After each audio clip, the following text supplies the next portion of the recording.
Gloria al Señor, nos sentimos contentos de poder estar en este lugar. Gloria a Dios para compartir la palabra de nuestro Dios. Éxodo capítulo 12, por favor.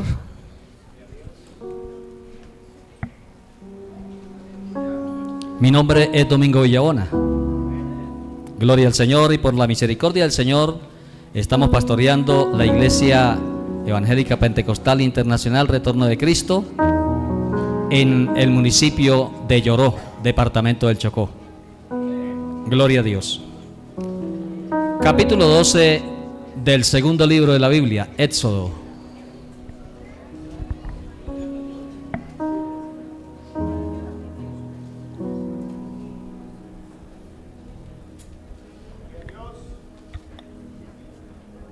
El domingo anterior hablamos acerca de la mayordomía y nos centramos específicamente en la mayordomía de la persona. Hoy vamos a hablar de la mayordomía en las finanzas, pero nos vamos a referir específicamente a las primicias. Gloria al nombre del Señor. Continuamos con el estudio de mayordomía, pero vamos a hablar de la mayordomía, de las finanzas o de las primicias. Gloria al Señor. ¿Estamos listos? Versículo 29. Éxodo capítulo 12, versículo 29.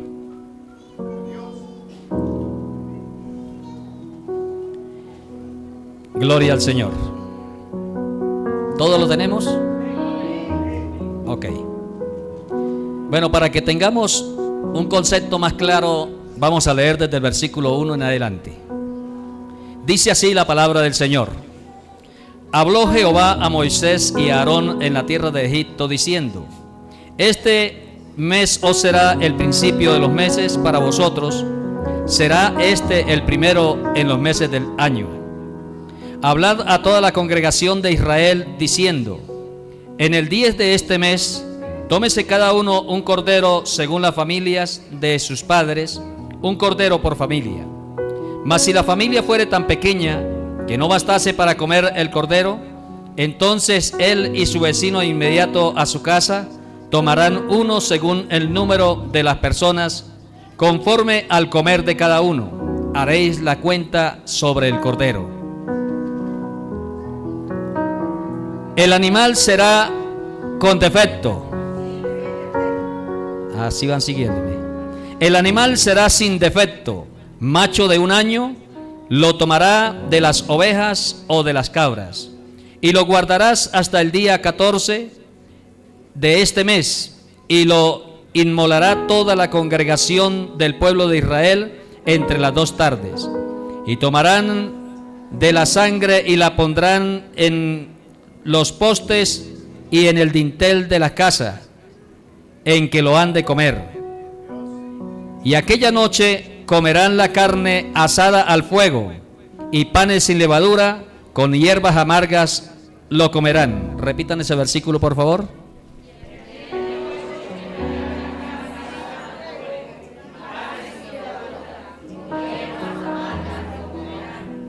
Ninguna cosa comeréis de él cruda, ni cocida en agua, sino asada al fuego.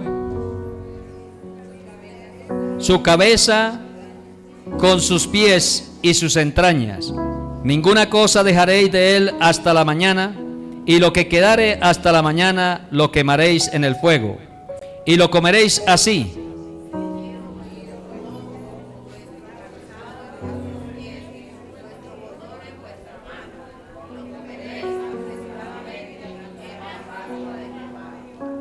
Y lo comeréis así, ceñidos vuestros lomos, vuestro calzado en vuestros pies, y vuestro bordón en vuestra mano, y lo comeréis apresuradamente. Es la Pascua de Jehová. Pues yo pasaré aquella noche por la tierra de Egipto, y heriré a todo primogénito en la tierra de Egipto, así de hombres como de las bestias, y ejecutaré mis juicios en todos los dioses de Egipto, yo Jehová. Y la sangre os será por señal, y en las casas donde vosotros estéis, y veré la sangre y pasaré de vosotros, y no habrá en vosotros plaga de mortandad cuando hiera la tierra de Egipto. Vamos a dejar hasta allí. Amado Señor, te doy gracias en esta mañana. Es grata la oportunidad que nos concedes, Señor, para estar delante de ti. Dios, a ti sea toda gloria, a ti sea toda honra, a ti sea toda alabanza. Te doy gracias por cada uno de los presentes, oh Dios. Te doy gracias por cada uno de ellos. Tu gloria pueda fluir con poder ahora, en el nombre de Jesús de Nazaret. Oh, gloria a Dios. Hemos venido, Señor, a recibir tu bendición. Hemos venido, Señor Dios, a presentar nuestra vida delante de ti. Aleluya. En adoración, en gratitud, en alabanza. Oh, Rey del cielo, porque tú eres el único digno. Tú eres el merecedor de toda gloria. Tú eres el merecedor de toda honra. Tú eres el merecedor de toda alabanza. Cristo vive, Cristo vive, Cristo vive. Aleluya, aleluya. Adóralo, adóralo, adóralo. Adóralo, que Él vive, Él vive, Él vive. Él vive y está en medio nuestro. Él está en medio nuestro. Él está ahí, aleluya, ahí cerca de ti para bendecir tu vida. Él está ahí para darte, aleluya, oh gloria a Dios, esa caricia, para darte esa paz, para traer, aleluya, esa bendición, para traer ese refrigerio a tu vida. Oh gloria a Dios, llénate en esta mañana de la gloria del Señor. Hay algo maravilloso paseándose en este lugar. Aleluya, aleluya. Por una vez más, dale la gloria, dale la gloria. Di, Señor, aleluya, gloria a Dios. Di, aleluya, oh gloria a Dios, oh gloria a Dios, oh gloria, gloria. Aleluya, te adoramos. Te adoramos, Rey de gloria. Te bendecimos, Señor. Te damos gracias. Te damos gracias. Y te pedimos que por medio de tu Espíritu Santo nos des la clarividencia. Señor Dios, nos des la guianza, la dirección, para que podamos comprender tu palabra. Que esta palabra la podamos atesorar en nuestro corazón para practicarla todos los días de nuestra vida. Oh, gloria a Dios para siempre. Gracias te damos en el nombre de Jesús. Aleluya, gloria al Señor. Por favor, tomen su asiento. ¿Cuánto le damos la gloria a Dios? ¿Cuánto le damos la gloria a Dios? Al nombre de Cristo, a su nombre, a su nombre. Bueno, ya en casa usted termina de leer el capítulo 12 y sigue con el capítulo 13 de Éxodo, que es la base fundamental, hermano, para el tema de la primicia. Hay gente que no cree en las primicias. Alabado sea el nombre del Señor. Dice que eso ya no es para este tiempo. Y bueno, hay cantidad de argumentos para manifestar esto. Hoy quiero manifestar declarar esta doctrina que nos ha sido enseñada y que hemos recibido de parte de Dios, y lo ha practicado el pueblo de Israel desde su inicio, y lo practicó la iglesia desde su inicio hasta nuestros días. Gloria al nombre del Señor. Y vamos a entender cuál es la importancia de esta doctrina, por qué la enfatizamos. Y quiero manifestarle de antemano que no estamos interesados tanto en lo que usted pueda aportar como primicia, sino en la esencia misma de la enseñanza, en la esencia misma de la doctrina. Alabado sea Dios. Porque muchas veces hay gente que cree que Dios está interesado en su dinero. No, Dios no está interesado en su dinero. Él es el dueño de todo. Amén. Él es el dueño de todo. Él es el que nos da a nosotros, no nosotros a Él. Porque algunos tienen concepto: no voy a darle para Dios. Dios no necesita de tu dinero. Dios no necesita de mi dinero. Dios quiere es tener una comunión contigo, una comunión conmigo. Ese es el deseo, el anhelo del Señor.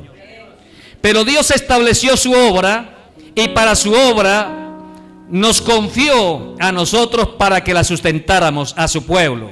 Antiguamente a Israel, y ahora a nosotros como el Israel espiritual. Nos confió el que sustentemos y saquemos adelante su obra. Amén, hermanos. Es un gran privilegio, pero eso es algo que debe ser voluntario. A nadie se le obliga. Cada uno, de acuerdo como quiera expresar su gratitud, contribuye para que la obra del Señor avance, para que la obra del Señor crezca. Si tú no quieres hacerlo, la obra del Señor seguirá adelante. Si tú lo haces, de igual manera, seguirá adelante. Amén, hermanos. Porque hay gente que dice, no, yo no voy a aportar nada, a ver qué van a hacer. Seguir adelante. ¿Cuántos han tomado esa determinación y la obra sigue adelante? ¿Cuántos han tomado la determinación de decir, yo me voy? La obra continúa, porque la obra es del Señor. Amén. Y nosotros sencillamente estamos de paso. La obra permanecerá. Dice la Biblia que permanecerá para siempre. Sin embargo, nosotros vamos de paso. Hoy somos, mañana no sabemos. Aleluya. Entonces, cuando vamos a la esencia de la doctrina, Dios dio mandamiento, le había dado una promesa a Abraham. En tu simiente serán benditas toda la familia de la tierra. Y le prometió que le daría una tierra buena que fluía leche y miel, y que sería para él y su descendencia después de él. Solamente había un requisito en ese pacto que hizo Dios con Abraham.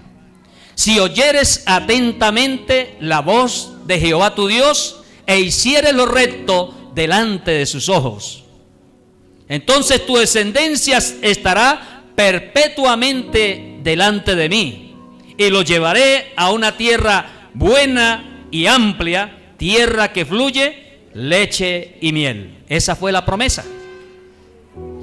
Y le dijo, siendo Abraham un hombre ya anciano, tenía 75 años cuando Dios lo llamó, pero cuando le hace esta promesa, ya él tenía 90 años.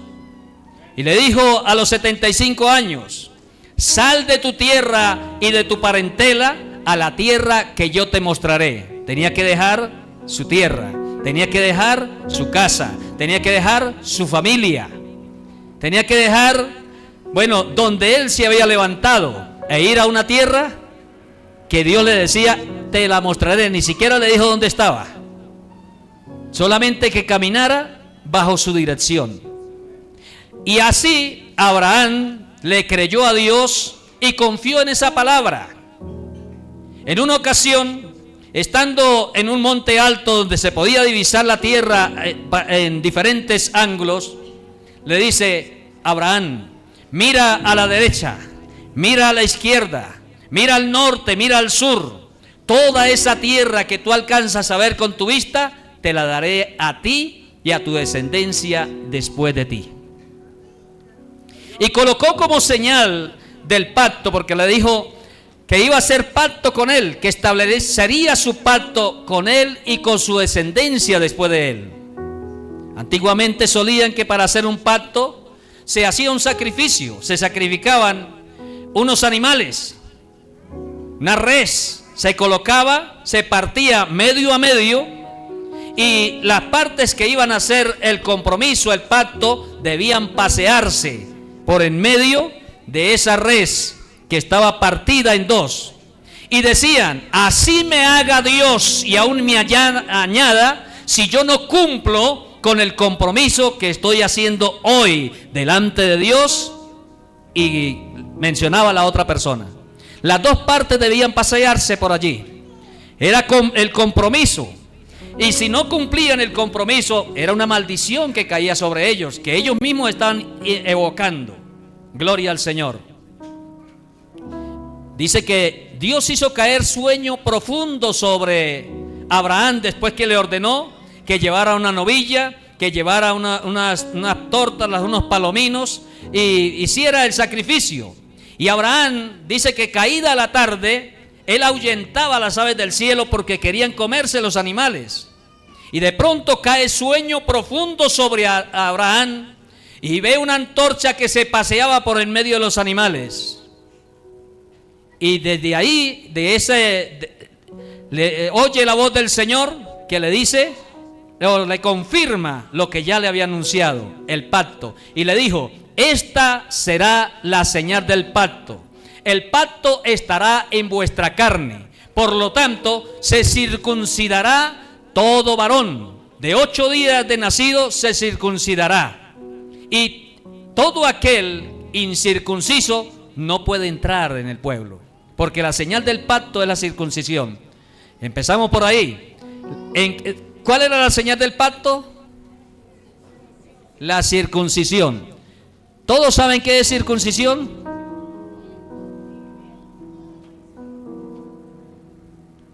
¿Qué es la circuncisión? ¿Alguien, por favor? Ok. La circuncisión consistía en quitar la parte superior del prepucio a la edad de 8 días. Ese sangrado que había al cortar la cúpula del prepucio, entonces era con lo que se sellaba el pacto. ¿A quién se le hacía? Al varón. No se puede circuncidar a una mujer, porque el pacto es sobre el varón. Y vamos a empezar porque no es discriminación como algunos piensan, no, sino que eso tiene, hermanos, una enseñanza. Esa es una doctrina que Dios mismo empezó, una enseñanza que empezó a dar a la humanidad, y eso estaba vislumbrando al sacrificio perfecto que habría de darse para la salvación de todo el género humano. Gloria al Señor. Por eso es que no se podía sellar un pacto si no había derramamiento de sangre. Y ya después vamos a ir, como dice, recogiendo los cabitos que vayamos dejando sueltos. Vaya, esté atento. Esa fue la señal del pacto. Pero le dijo en esa misma visión, le dice: Abraham, ten por cierto que tu descendencia se multiplicará, pero será cautiva durante 400 años. Y luego, cuando se cumplan ese periodo, yo los sacaré y juzgaré con severidad a la nación que los subyugó, y los traeré a esta tierra que fluye leche y miel, con brazo fuerte y brazo extendido, y con señales y prodigios, y con mucha riqueza. Esa fue la promesa. Bueno, pasó, no hay tiempo para narrar la historia toda, pero en la época de su nieto Jacob hay un hambre grande en Canaán, y José había sido vendido a Egipto. Ya ustedes conocen la historia, y el que no la conoce, libro de Génesis, primer libro de la Biblia, con calmita, ahí va a encontrar usted toda esa historia muy hermosa. Gloria al nombre del Señor. Los que no la conocen, entonces lean el libro del Génesis, el primer libro de la Biblia. Ahí se encuentra toda esa historia. Jacob descendió con 70 personas. Allí se multiplicaron en gran manera. Pero llegó un momento que se levantó un faraón que no conocía a José ni a su familia, y entonces optó por tomarlos como siervos, por esclavizarlos, y fueron esclavos durante 400 años en la tierra de Egipto. Dios levanta a Moisés y lo envía para sacar de Egipto a su pueblo, los hijos de Israel. Pero cuando Moisés llega, él le dice: vengo de parte de Dios para llevarlos a la tierra prometida. Dios le dio señales, le dio prodigios. Vuelvo y repito, no hay tiempo para entrar en todos los detalles, sino no podemos ni siquiera hablar de la primera parte de lo que es la primicia. Gloria al nombre del Señor. Y después de hacer señales y prodigios, ahí es donde se manifiestan las plagas, las 10 plagas. La última plaga consistió en la muerte de todos los primogénitos de Egipto, desde el hijo de Faraón que se sentaba en el trono, hasta el hijo del burro que cargaba la carga. O sea, de los hombres y de los animales. Gloria al Señor. Todos los primogénitos les fue anunciado que iban a morir. Y es el pasaje que leímos. Si usted observa, allí Dios le dice a Moisés: tómense cada uno un cordero. ¿Un cordero de cuánta edad? A ver, los que siguieron la lectura. Un cordero de 10 años. ¿De cuánto? De 1 año. Un cordero de 1 año. Macho. Que tuviera mayugado, que tuviera por ahí lo que ya no sirviera. ¿No? ¿Cómo dice la Biblia? Sin defecto. Un cordero de 1 año, macho, sin defecto. Y lo van a tomar cualquier día. ¿No? ¿No se puede cualquier día? ¿Cuándo debían tomarlo? ¿Cuál día? Como que no me siguieron en la lectura. Pueden leerlo allí.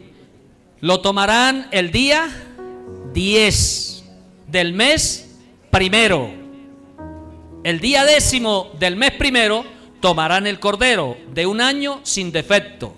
Lo colocarán aparte de las ovejas y de las cabras. ¿Por qué lo colocaron aparte? Porque ya fue consagrado para ser sacrificado, para hacer la Pascua. Y entonces lo apartaban el día 10. ¿Cuándo lo iban a inmolar? El día 14, entre las 2 tardes. Para los que no comprenden esa escritura, entre las 2 tardes, es que el día comienza a la caída de la tarde y termina a la caída de la tarde. Así es los días en la Biblia. En el calendario gregoriano por el que nosotros nos regimos, el día comienza a las 12 de la noche y termina a las 12 de la noche. Pero en el día bíblico, desde el origen, desde la creación, el día comienza a la caída de la tarde y termina a la caída de la tarde. Por eso es que cuando vemos el relato de la creación, cuando Dios creó algo, dice: y fue la tarde y la mañana el día primero. Fue la tarde y la mañana, primero menciona la tarde. Amén. Gloria al Señor. Entonces había que inmolarlo entre las 2 tardes del día 14. Es la Pascua de Jehová. ¿Qué es la Pascua? La Pascua es la salida a la liberación. Eso es lo que representa, libertad. Después de que celebraran esa Pascua, por eso es que tenían que celebrarla con panes sin levadura. La carne era asada al fuego, con el calzado en los pies, con el bordón en la mano, y comerlo apresuradamente acompañado de hierbas amargas. ¿Qué estaba simbolizando esa Pascua? Estaba simbolizando la salida de la esclavitud egipcia a una vida nueva bajo la dirección y guianza del Señor, rumbo a la tierra prometida. O sea, era señal de libertad. Ya no habría más esclavitud, sino que una vez salido, ya era una vida nueva. Alabado sea el nombre del Señor. Y eso representa al Cordero de Dios que quita el pecado del mundo. Santo, sin mancha, puro. ¿Quién es? Nuestro Señor Jesucristo. Por eso es que cuando Juan bautizaba, voy a ir resumiendo un poquito porque es que ese reloj, no sé, le pusieron pilas nuevas. Y cuando Juan el Bautista viene Jesús para ser bautizado por él, el Espíritu le da testimonio de quién es el que viene. Inmediatamente señala a Jesús y dice: he aquí el Cordero de Dios que quita el pecado del mundo. Ahí estaba Juan profetizando, reconociendo al Hijo de Dios que se había ofrecido voluntariamente. Cuando había ese diálogo en la Trinidad, ¿a quién enviaremos? ¿Y quién irá por nosotros? Jesús se ofreció voluntariamente por amor a usted, por amor a mí, por amor a la humanidad, y dijo: heme aquí, envíame a mí. No era algo sencillo lo que iba a hacer, pero por amor lo hizo por nosotros. Se sacrificó por nosotros. Se dio a una muerte tan trágica que aún cuando la gente recuerda la pasión de Cristo, fue algo muy trágico. Pocas muertes se han dado así, pero lo hizo por amor. Antes de morir dijo: Padre, perdónalos, porque no saben lo que hacen. Gloria al Señor. Y dice la Biblia que Dios cargó en Él, en Cristo, los pecados de toda la humanidad. Los pecados suyos, los pecados míos, los pecados de toda la humanidad. Y por eso Él es poderoso para perdonar nuestros pecados, limpiarnos de toda maldad. ¿Cuánto damos la gloria a Dios? Porque Él es el Cordero de Dios.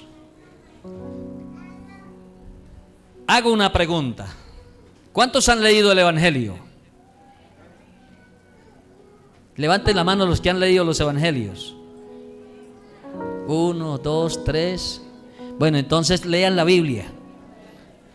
No se asusten, tranquilos. Hay que no levantan la mano y si me pregunta, es para eso, es para preguntarle. No se asuste, que es que así es que aprendemos. Va la primera pregunta. ¿Llenó el Señor Jesucristo los requisitos para ser el Cordero Pascual, tal como está establecido aquí en este pasaje? A ver, ¿quién tiene el conocimiento y nos pueda decir si Él cumplió uno a uno los requisitos? De a uno. ¿El Evangelio lo relata? Porque sí se cumplió y está el relato en los Evangelios. A ver, ¿alguien puede, por favor? No me dejen solo. Cuando Jesús, después de interceder en el monte del Getsemaní, Él descendió del monte. Era exactamente el día 10 del mes primero. Los católicos lo celebran y lo llaman el Domingo de Ramos. ¿Por qué lo llaman el Domingo de Ramos? Porque cuando Jesús bajó del monte, después de hacer la lamentación por Jerusalén, cuando dijo: Jerusalén, Jerusalén, cuántas veces quise juntar a tus hijos como la gallina junta a sus polluelos debajo de sus alas, y no quisiste. Y empieza Jesús a profetizar: he aquí tu casa será desierta. Y hay una profecía bastante extensa de la destrucción, anuncia la destrucción y la restauración de Jerusalén en un futuro. Y luego de que Él desciende, lo esperaba la multitud.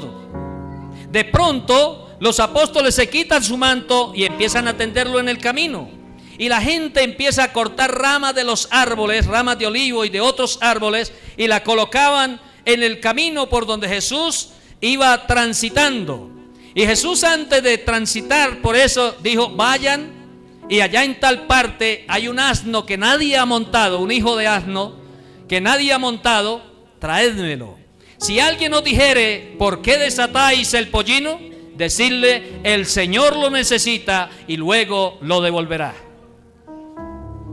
Jesús montó en aquel pollino y la gente clamaba, levantaba las manos y batía palmeras y colocaban ramas y mantos y decían: Hosana, bendito el que viene el nombre del Señor. Hosana en las alturas, bendito el Hijo de David, el Rey que viene. Y así los niños, los jóvenes y las personas aclamaban a Jesús como el Rey. Era el día 10 del mes primero, antes de la Pascua.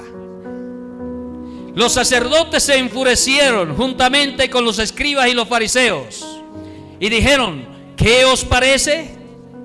Todo el mundo se va tras él. Vendrán los romanos y destruirán nuestro templo y nuestro lugar santo. Entonces Caifás, que era sumo sacerdote aquel año, dijo: vosotros no sabéis nada. ¿Qué nos conviene? Que un hombre muera por el pueblo y no que todo el pueblo perezca. Y lo sentenciaron a muerte. ¿Qué día era?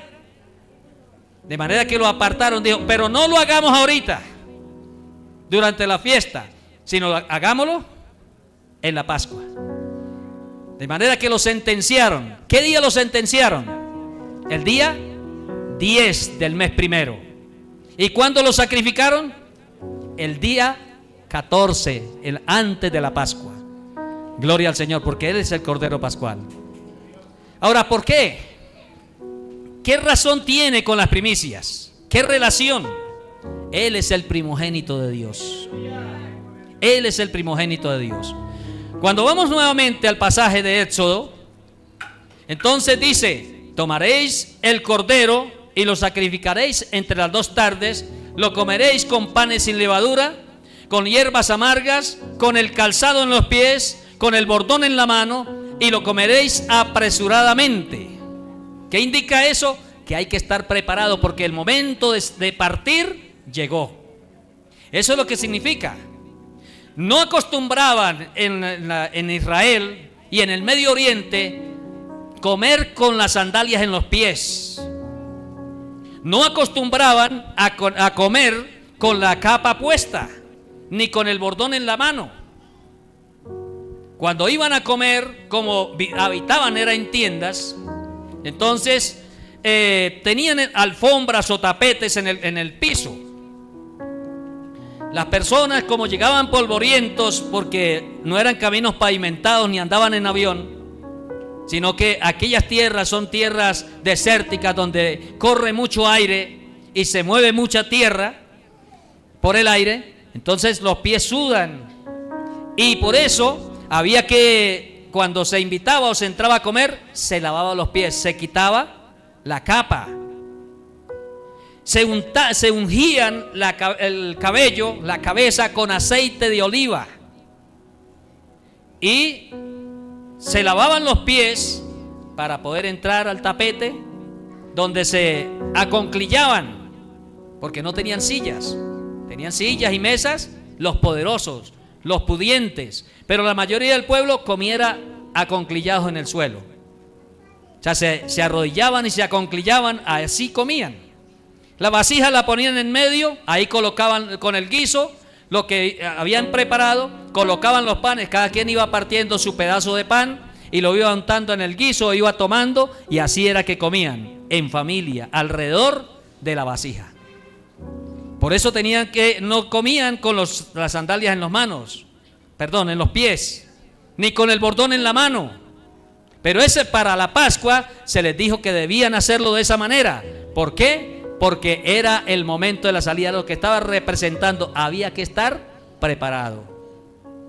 Por eso es que cuando vamos a viajar tenemos que alistar la maleta, ¿verdad que sí? Y hay un viaje que se aproxima.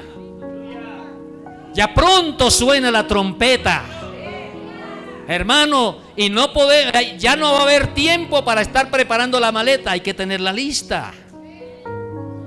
Eso es lo que representa esa escena, que hay que estar listos, porque no sabemos el día ni la hora en que el Hijo del Hombre, pero debemos estar listos para irnos. ¿Cuántos están listos? Y el que no esté listo, bueno, todavía hay oportunidad porque el Señor la está ofreciendo. No deje para tarde, porque no sabemos en qué momento el Señor viene o en qué momento la muerte nos sorprende. Y mientras tengamos vida, hay esperanza, porque mejor es perro vivo que león muerto, dice el libro de Eclesiastés en su capítulo 9. Gloria al nombre del Señor. De manera que Cristo fue el Cordero de Dios, el Cordero Pascual. Seguimos en el relato del Antiguo Testamento. Luego de que ellos hacen eso y salen, lo encontramos el relato en el capítulo 12, salen con gran riqueza. bendecidos. Los egipcios, hermanos, después que aconteció la muerte del hijo del faraón, la muerte, en cada hogar había un muerto, hasta los animales, todo primogénito de animal murió. Y había luto en todas las casas de los egipcios, pero en la casa de los israelitas había gozo, había alegría, había fiesta. Pero en la casa de los egipcios había luto, había dolor. Y llegó un momento cuando dijeron: váyanse, váyanse rápido. No los querían dejar ir, ahora los están despachando, váyanse. No sea que ya murieron todos los primogénitos, no sea que perezcamos todos. No vamos a ir si no nos dan oro, si no nos dan plata, si no nos dan vasijas, si no nos dan vestidos. Hermano, el pueblo de Egipto empezó a entregarles todo. Váyanse, váyanse, aquí está el oro, aquí están las vasijas, aquí están los vestidos, aquí está todo lo que podemos dar, aquí está. Y dice la Biblia que salió el pueblo gozoso y con gran riqueza, con oro, con plata, con vasijas, con vestidos, con ganado, con mucha riqueza. Porque dice que los egipcios les entregaron todo, apresurándolos para que se fueran, porque pensaban que todos iban a perecer. Ok, llegan, cruzan el Mar Rojo, y después que cruzan el Mar Rojo, Dios les da ordenanzas y le dice: yo me santifiqué en los primogénitos de Egipto, yo me santifiqué en ellos. Como me santifiqué en los primogénitos de Egipto, entonces ahora ustedes me darán todo primogénito.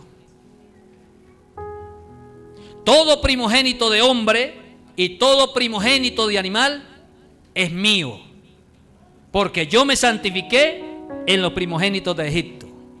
Por lo tanto, ahora los primogénitos de Israel me pertenecen. De manera que ustedes tienen que redimirlos, o sea, tienen que comprarlos, tienen que pagármelos porque son míos. El primogénito del varón que abre matriz, mío es. Para no matarlo, entonces ustedes lo van a redimir. ¿Quién sabe cuánto es el precio de la redención de un primogénito?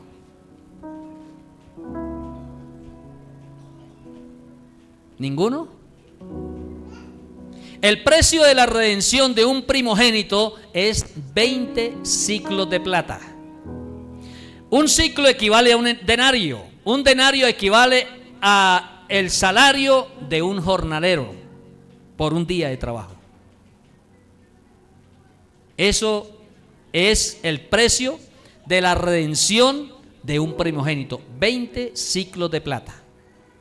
No confundan el precio del primogénito por la ofrenda que ellos tuvieron que dar para rescatar, o sea, porque dice que Dios se tomó la tribu de Leví y por eso apartó a los levitas para que le sirvieran a él. No le dio la heredad a todas las tribus, sino que la tribu de José no fue tomada allí, sino fue tomada sus hijos, Efraín y Manasés. Y cuando usted empieza a ver de ahí en adelante, ya entre las tribus de Israel no se cuenta a José, sino se cuenta a Efraín y Manasés. Y tampoco para heredad se cuenta la tribu de Leví, porque la tribu de Leví dijo: yo me voy a tomar la tribu de Leví para que me sirva en el santuario, para que me adore, para que enseñe la ley, en lugar de los primogénitos de Egipto. Pero resulta que la tribu de Leví, contando todos los varones de 8 días de nacido hasta el anciano, no alcanzaban para cubrir a todos los primogénitos de Israel. Porque los primogénitos de Israel eran 24,000 y otros. Y los levitas solamente eran 22,000 y tantos. Entonces había que cubrir, redimir, y por eso se les estableció que dieran 5 siclos por cabeza. Se contó, se hizo el censo de todo el pueblo y cada uno debía dar, todos los varones debían dar 5 siclos de plata. 5 siclos de oro. Y ese dinero se sumó y fue dado a los levitas para redimir a los otros primogénitos que no alcanzaron a cubrir la tribu de Leví. Y la tribu de Leví quedó consagrada para Dios, para servir en el santuario. Ellos no tenían heredad. Todas las 12 tribus recibieron heredad, pero la tribu de Leví dijo el Señor: yo soy su heredad. Y como remuneración por vuestro trabajo, le he dado las ofrendas, los diezmos y las primicias. Esa es la remuneración para la tribu de Leví. Entonces, ¿qué representa esa doctrina? Representa, hermanos, el sacrificio del Cordero de Dios que quita el pecado del mundo. Y representa que en Él somos consagrados para Dios. ¿Sabían ustedes, mis amados, que nosotros somos las primicias para Dios? Cuando leemos la carta a los Corintios capítulo 15, léalo completo, habla acerca de la esperanza de la resurrección. Y cuando habla de la resurrección, de la primera resurrección, porque hay primera y hay segunda resurrección, y todo es un programa, dice la Biblia que el primero en resucitar fue Cristo. Luego las primicias. ¿Quiénes son las primicias? Los que son de Cristo en su venida. ¿Cuántos son de Cristo? ¿Cuántos son de Cristo? Entonces, ¿usted qué es? Primicias para Dios. De manera que si usted no está de acuerdo con las primicias, usted no está de acuerdo en ir al cielo. Porque ¿qué es usted? ¿Qué soy yo? Redimidos. Y que en lugar de nuestro sacrificio, porque nosotros merecíamos la muerte, por cuanto pecamos, dicen, por cuanto todos pecaron, están destituidos de la gloria de Dios. Romanos 3:23. Romanos 5:12 dice: por tanto, como el pecado entró en el mundo por un hombre, y por el pecado la muerte, así la muerte pasó a todos los hombres, por cuanto todos pecaron. Ya yo no lo voy a decir así como lo dice, así lo dice la Biblia, pero voy a parafrasearlo. La muerte pasó a todos los hombres por cuanto todos pecamos, porque ahí me incluyo yo. Todos pecamos. La sentencia es muerte. Romanos 6:23 dice: porque la paga del pecado es, pero el regalo, la dádiva de Dios es vida eterna. ¿En quién? ¿Y quién es Jesús? El primogénito de Dios, que se sacrificó como cordero pascual para que usted y yo hoy tengamos esperanza. El primero, primicias. Y ahora nosotros también somos primicias para Dios. Por eso dice primero Cristo, y luego los que son de Cristo, las primicias, los que son de Cristo en su venida, que son las primicias. ¿Sabía usted, hermano, que hasta el momento solamente Cristo ha traspasado estos cielos para llegar a la morada donde está el Padre? Ni Abraham, ni Noé, ni Enoc, ni Moisés, ni Daniel, ni ninguno de los profetas ni santos del Antiguo Testamento han traspasado todavía ese cielo. Ellos están esperando en un lugar donde están siendo consolados, pero están esperando el momento cuando se les cumpla la promesa que les fue dada a ellos. Pero a nosotros, como iglesia de Cristo, no nos fue dada la promesa de tierra. A nosotros no se nos dijo que nos iba a dar una tierra que fluye leche y miel. A nosotros nos dijo: no se turbe vuestro corazón. Síganme. Juan capítulo 14. Ubíquense. No se turbe vuestro corazón. Crean en Dios. Crean también en mí. En la casa de mi Padre muchas moradas hay. Y si así no fuera, yo os lo hubiera dicho. Voy pues a preparar lugar para vosotros. Y si me fuere y os preparare lugar, vendré otra vez y os tomaré a mí mismo, para que donde yo estoy, vosotros también estéis. ¿Cuál es la promesa para la iglesia? A Él sea la gloria. Señor, recibe la alabanza. Gracias, oh Dios. ¿Cuál es la promesa para nosotros? ¿Cuál es la promesa? Un lugar en las moradas eternas, en el cielo, un lugar. Para nosotros no fue reinar aquí. Vamos a reinar, sí, pero esa no es la promesa principal para nosotros. La promesa principal para nosotros es que un día estaremos frente a nuestro Señor Jesucristo y nunca más estaremos ausentes de Él, sino estaremos siempre con el Señor, porque somos la prometida, somos la novia. La iglesia es la novia de Cristo. Y ya pronto viene a buscarla para celebrar las bodas. Gocémonos y alegrémonos, porque han llegado las bodas y a la iglesia se le ha concedido que se vista de lino fino, limpio y resplandeciente, que son las acciones justas de los santos. El vestido que nos adorna, hermano, es cuando le tememos a Dios y respetamos su palabra y vivimos conforme a su voluntad. Esa es la vestidura blanca, limpia y resplandeciente. Y el que no tenga esa vestidura blanca, limpia y resplandeciente, no tiene oportunidad.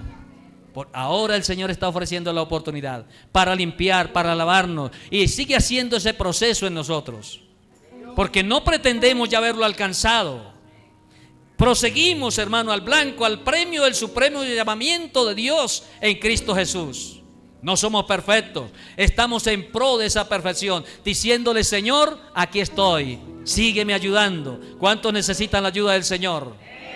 Hermano, por eso es que tenemos que congregarnos, por eso es que tenemos que nutrirnos de la palabra, por eso es que tenemos que honrar a Dios y glorificar a Dios, porque en la medida que lo hacemos nos vamos santificando, nos vamos purificando para un día estar en la presencia del Señor.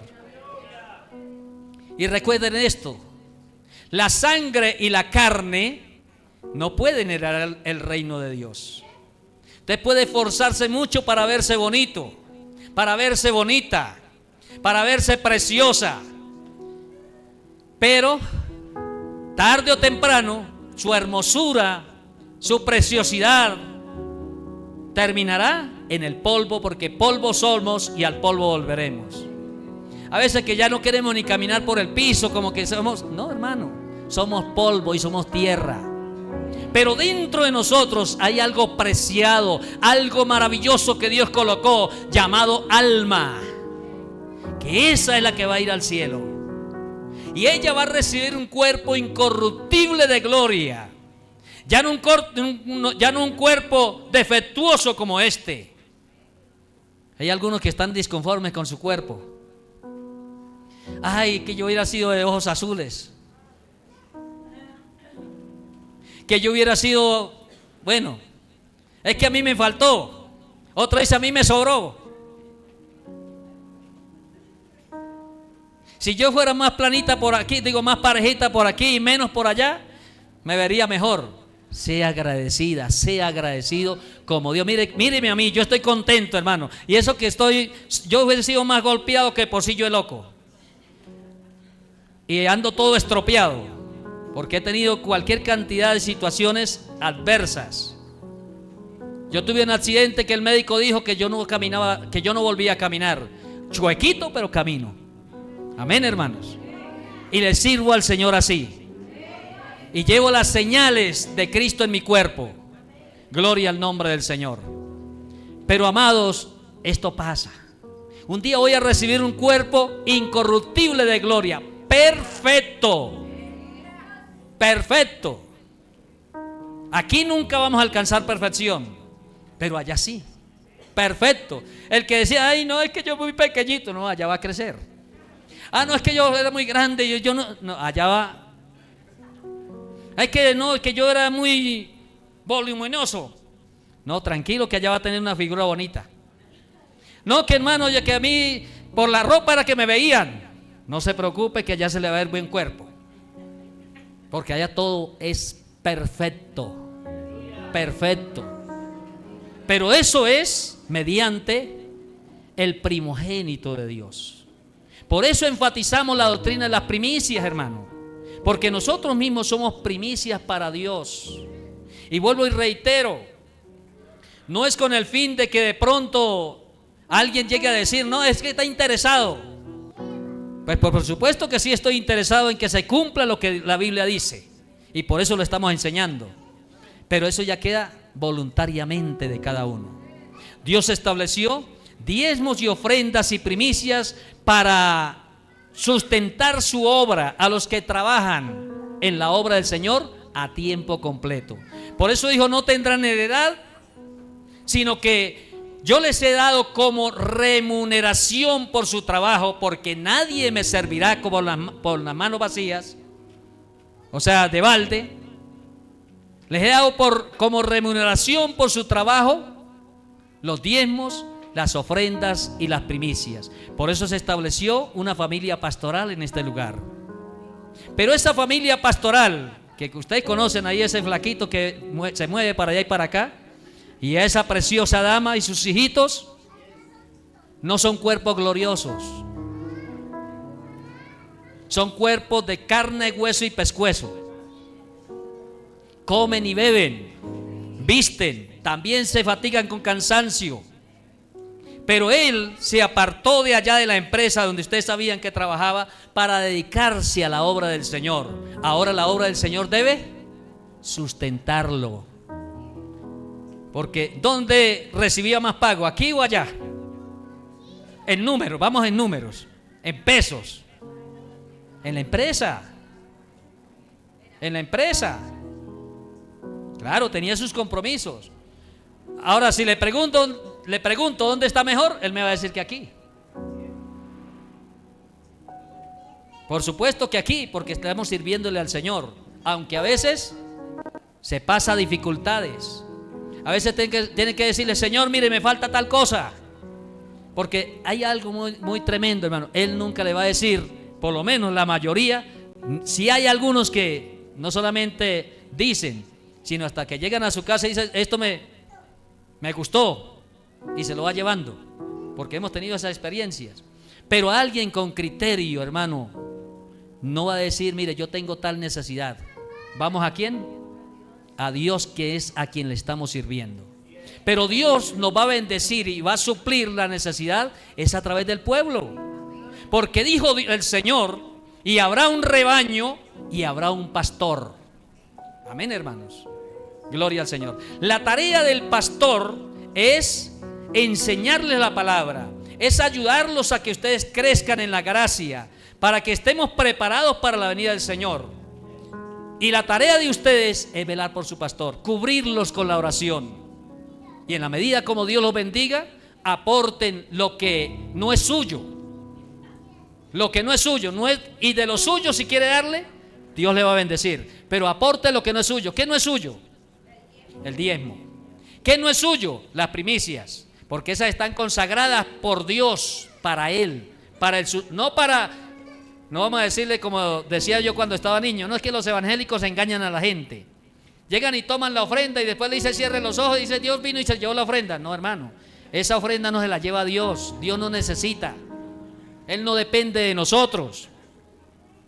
¿Quién la necesita? La familia pastoral, para que puedan dedicarse a la obra del Señor, para que cuando usted lo necesite Él esté ahí. Amén. Gloria al nombre del Señor. Y por eso Dios le va a bendecir a usted. Sin embargo, todavía no le está pidiendo nada suyo, porque Él es el que lo da todo y nos dice que regresemos eso que no nos pertenece a nosotros. Lo administramos, nos lo dio para administrarlo, pero no nos pertenece. El diezmo no me pertenece, no es mío, es del Señor, porque Él lo consagró para Él, para su obra.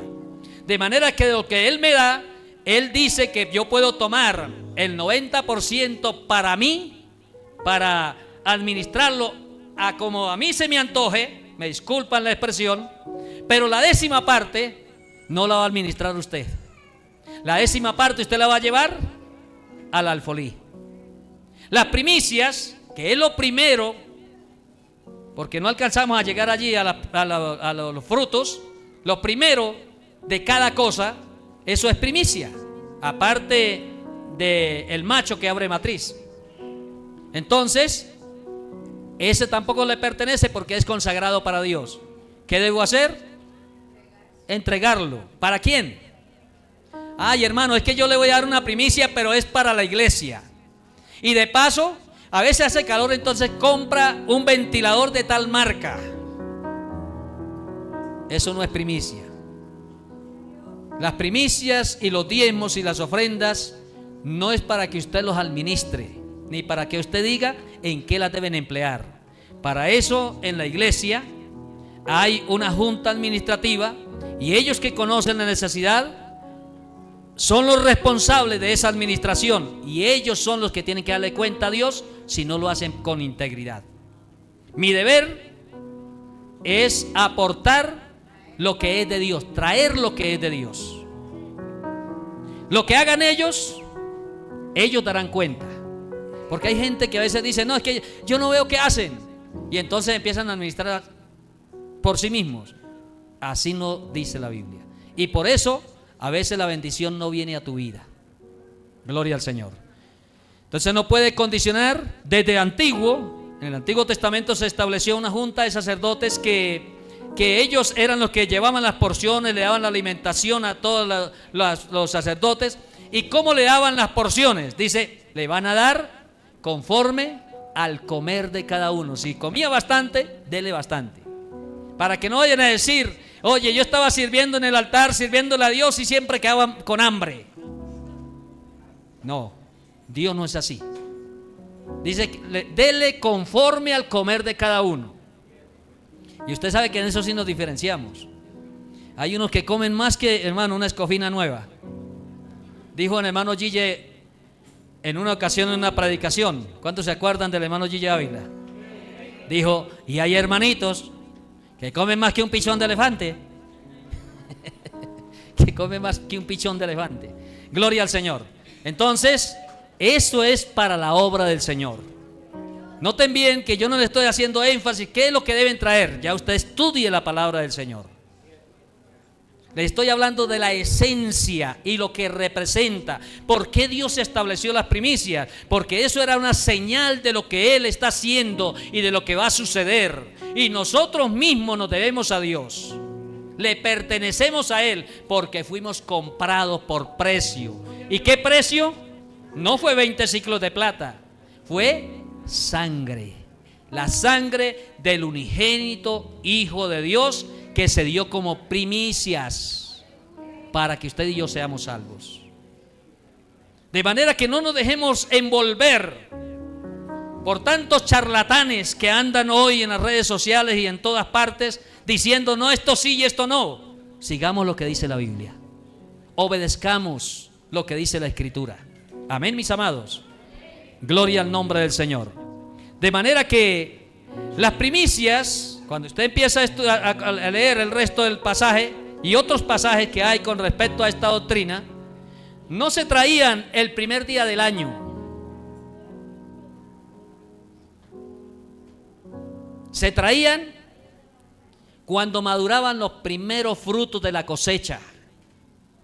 Porque en aquel entonces no se movía tanto dinero como ahora. Ahora todo lo representamos en dinero. Pero allá no se representaba en dinero, sino en bienes. Entonces, cuando empezaba a madurar, la primero que maduraban era la cebada. Era más rápida que el trigo. Antes de cualquier persona tomar una espiga de cebada para su propio provecho, tenía que haber tomado una gavilla para primicias y haberla llevado al templo, entregado en mano de los sacerdotes. Antes de probar el trigo se comía así, majándolo con la mano. Cuando está tierno sabe como a leche. Él bota una lechecita y es sabroso y se puede comer así. Nadie podía comer hasta tanto no tomara la gavilla de primicias y la llevaba al templo. Ahora sí podía comer como deseara, porque el grano nuevo es apetecible. pero ellos no podían meter la mano en el cultivo para su propio provecho hasta que no llevaran las gavillas de primicias. ¿Qué hacía con esas gavillas? El sacerdote las recibía de mano del oferente, el cual decía, había alguna oración que tenía que repetir: yo fui un arameo a punto de perecer y de allá me llamó mi padre. Y bueno, ahí hay una oración que ellos debían hacer, manifestando de dónde Dios los había sacado, y la entregaban. El sacerdote la tomaba y la mecía en olor, o sea, para la gloria del Señor, la mecía, ofreciéndole. Él hacía un ritual meciéndola: Señor, mire, este hombre vino en gratitud, en agradecimiento a ti por la cosecha que le están dando, aunque no lo merecíamos, Señor, pero aquí está este fruto. Y lo mecía ofreciéndolo a Dios. Luego de que lo ofrecía, era una gavilla. ¿Ustedes saben cuánto era una gavilla?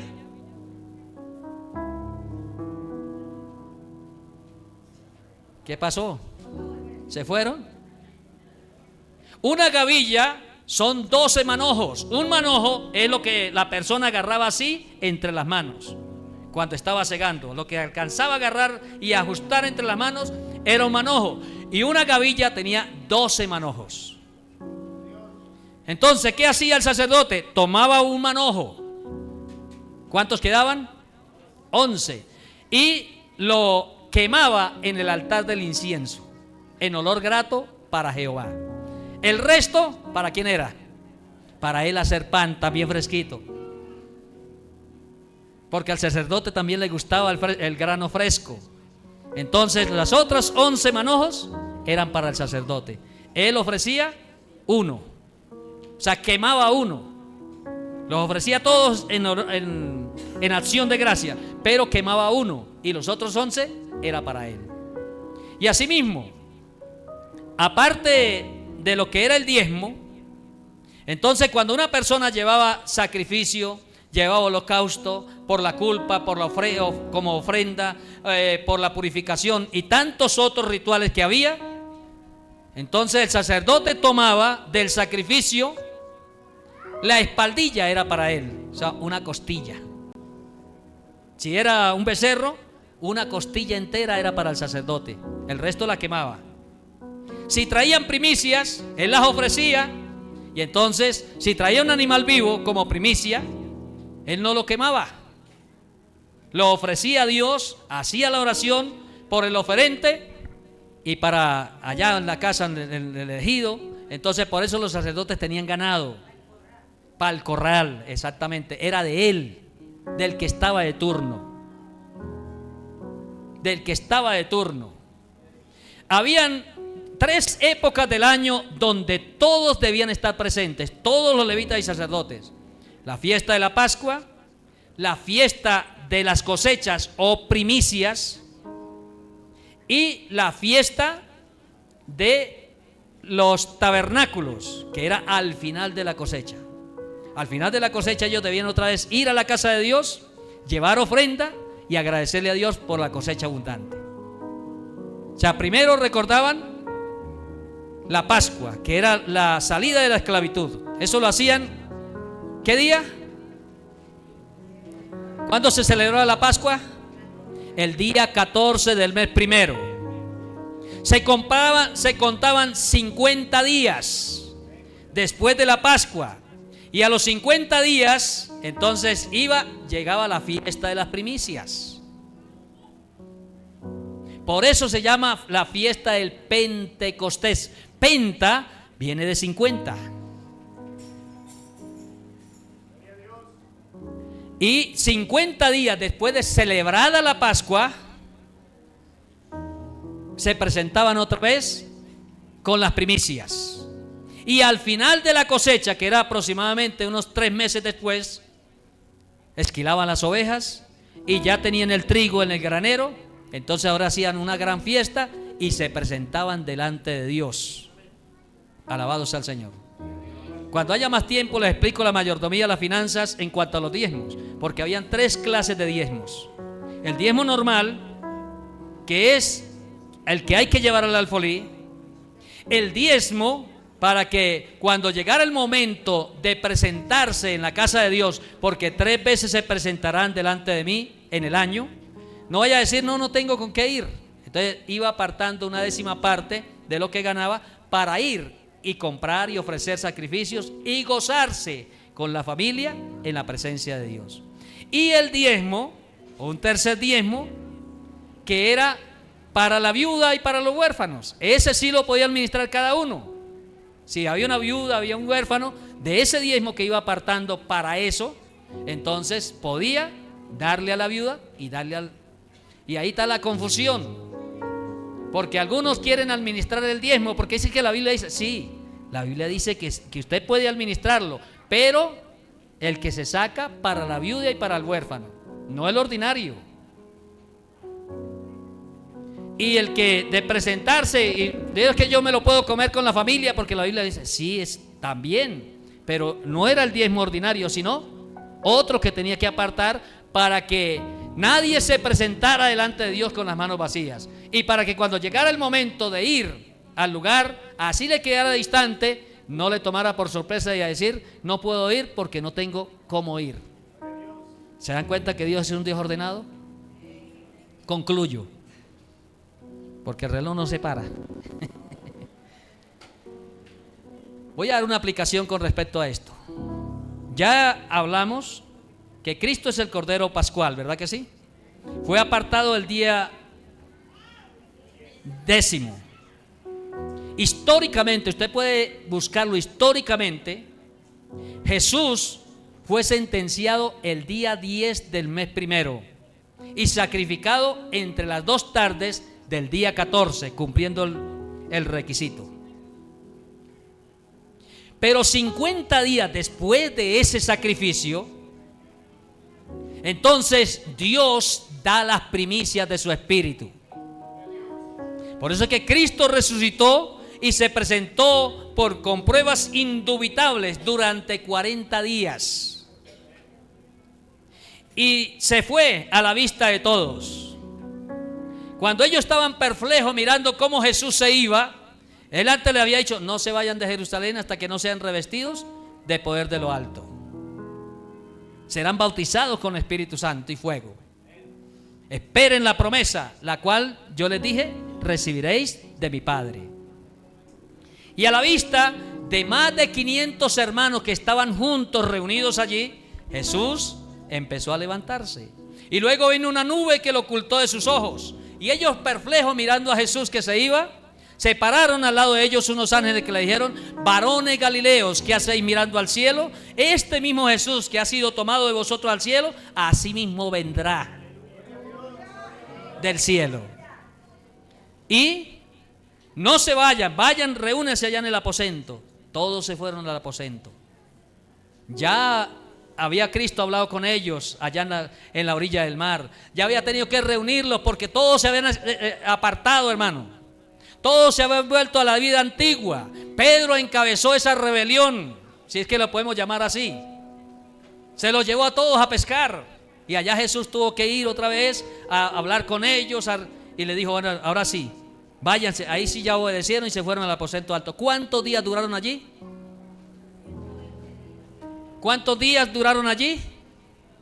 10 días. Cuando el día 10º, de repente se oyó un estruendo recio como de un viento que soplaba, el cual llenó el aposento donde estaban dormidos. Estaban sentados, estaban cansados. No estaban de pie, hermano. Eran 10 días esperando. Y ya como que uno se empieza. ¿Cuántos fueron? ¿A cuántos le dijo el Señor que se fueran para el aposento? ¿Cuántos habían reunidos ahí? 500. Dice como 500 hermanos juntos. A mi parecer, yo creo que todos se fueron al aposento, inclusive convidaron a otros. Pero como es natural, empezaron a decir, ¿cuántos quedaban el día que vino el Espíritu Santo? Quedaban 120. Y sobre esos 120, Dios derramó las primicias de su Espíritu, las cuales permanecen en nosotros. Por eso es que somos primicia para Dios. Porque Dios nos dio su espíritu. Adóralo, adóralo, adóralo. Dale gloria. Aleluya. Aleluya. Usted no es cualquiera, hermano. En usted habita el Espíritu Santo de Dios. No somos cualquier cosa. Ante la humanidad de repente nos desprecie, ante la humanidad de repente nos tenga en poco, pero tenemos las primicias del Espíritu. Por eso con seguridad decimos: el Señor está conmigo. El Señor está, porque somos morada, templo y morada del Espíritu Santo. Y 10 días después, que correspondió a la fiesta del Pentecostés, la fiesta de las primicias, Dios nos dio las primicias del Espíritu. Y esa cosecha debe ser recogida y será en el rapto de la iglesia. Porque todavía, hermano, faltan unos poquitos de nuestros hermanos. Gloria al Señor. Pero cuando el Señor lo determine, para unos será de noche, para otros será de día, otros estarán en el trabajo, otros estarán en el momento de ocio, otros estarán hablando con la novia, otros con la esposa, otros peleando. Cristo viene y como nos encuentre, si estamos preparados, nos vamos con Él. Porque si viniera cuando estamos aquí, gloria a Dios, porque aquí estamos consagraditos. Pero ¿y si viene cuando estás en casa peleando con el perro, con el gato, por no decir que con el hijo y con el esposo o la esposa? Cuando pega el grito, cuando maldice al vecino. Si viene cuando está en ese momento de ocio que te pones a hacer cosas que no le agradan a Dios, y viene el Señor en ese momento, cuando crees que nadie te está viendo, cuando estamos desnudos ante la presencia del Señor, temamos a Dios, consagrémonos a Él, porque Cristo viene. Y hoy, para acuñar esto, pues vamos a ministrar la cena del Señor, que no es otra cosa que el recordatorio de esto que hemos estado hablando. Dijo el Señor: todas las veces que hagan esto, háganlo en memoria de mí. ¿Qué nos ordenó? Recordar su sacrificio, recordar la comunión, recordar que un día Él participaremos con Él, donde Él ministrará nuevo el fruto de la vid, donde ya no es un pastor, en el caso no es Domingo Villabón el que va a administrar la cena, sino el Rey de Reyes y Señor de Señores. Y yo quiero estar ahí. Y yo quiero estar ahí, no sé usted. Pero un consejo sí te doy: no te quedes, que no vaya a quedar la copa servida, como a veces queda aquí. Que no se vaya a quedar el pan allí, como a veces queda aquí, sino que todos podamos estar en esa mesa hermosa, donde el Señor mismo es el que va a compartir el fruto de la vid con nosotros. Gloria al Señor, dándonos la bienvenida. Venid benditos al reino de mi Padre. Alabado sea el nombre del Señor. Que Dios nos bendiga y que Dios nos ayude. Bueno, tuvimos que así como con ventilador la enseñanza, porque son muchas cosas. Puede ser que en otra oportunidad tengamos para poder detallar mejor. Amén. Alabado sea el Señor. De pie, por favor. Te quiero dar gracias, Señor.